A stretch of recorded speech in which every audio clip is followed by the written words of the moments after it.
জানি না হাদিস বুঝবেন কি বুঝবেন না, কিন্তু চেষ্টা করতেছি। অন্য উম্মতের জন্য আল্লাহ যেমন খুশি তেমন ছিল, যেমনই ছিল ওটা নিয়ে আমার কোনো আপত্তি নাই, আমার কোনো সে নাই, আমার কোনো অভিযোগ নাই, আমার কোনো আলোচনা নাই।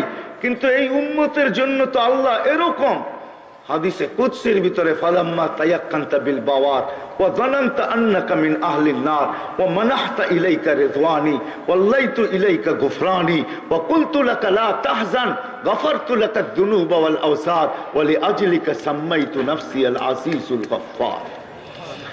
এই উম্মত যখন গুনাহ করে চিৎকার দিয়া বসা পড়ে, জীবনে গুনাহ করতে করতে কোনো পর্বে যদি এই উম্মতের অনুসূচনা আসে, অনুতপ্ত হয়, লজ্জিত হয়, তখন যদি মাথা ধরা বসা পড়া চিৎকার দেয়, হায় করলাম কি?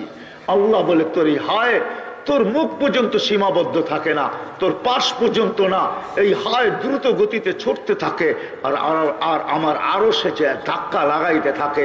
তুই হায় বলতে দেরি, আমি ছুটে আসতে দেরি করি না, আমার ছুটে আসার আগে মানাহতু ইলাইকা রিদওয়ানি, আমার রেজার চাদর দিয়ে আমি তোকে ডাইকা নেই, ওয়াল্লাইতু ইলাইকা গুফরানি, আমি মাগফিরাতের ভিতরে তোকে ডুবায়া দেই, তারপরে আমি ছুটে আসি, তোর পিঠে আমি হাত রাখি আর আমি সান্ত্বনা দিতে থাকি, লা তাহজান, চিন্তার কোনো কারণ নাই, গফারতু লাকা যুনুবা ওয়াল আওসার ওয়া লিআজলিকা সাম্মাইতু নাফসি আল আসিসুল গফফার, তোর গুনাহ খাতা আমি মাফ করে দিলাম, যা তোর জন্যই তো আমি আজিজুল গফফার।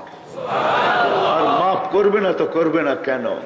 আমাদের নবীজির সাথে তো ওয়াদা বলতো, লা ইউখজিকা ফি উম্মতিক, আপনার উম্মতের ব্যাপারে আপনাকে আমি লজ্জিত করব না।